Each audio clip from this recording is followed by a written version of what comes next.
Was Carl, as people are talking about, he's maybe the greatest shooter of our business. Was that what you think as well?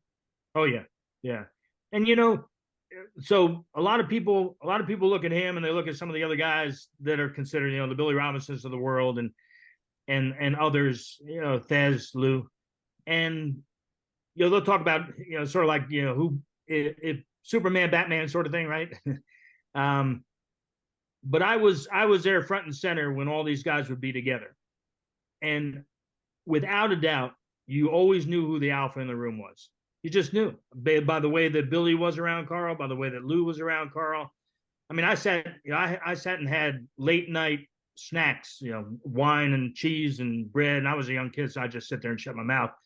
Billy would be sitting there and Carl would be there. Sometimes Thez would be around. I mean, whatever, whoever would be there. Tony Charles would show up now and again. And I was just this kid. I was just fly on the wall with all these greats.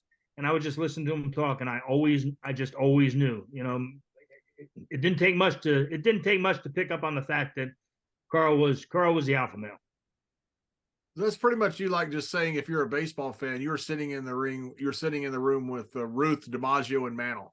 Yeah, that's yeah. pretty much that's some pretty good names that you're sitting with. I mean, that's history.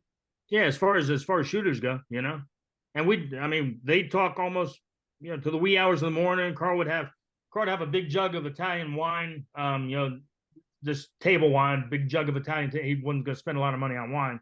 He had big thick pieces of bread, and he'd have some cheese. He'd have some olives, and everybody would just sit there and snack and drink wine. And again, I was a kid. I'd do the same, but I'd sit back and just listen. And I was in hot heaven.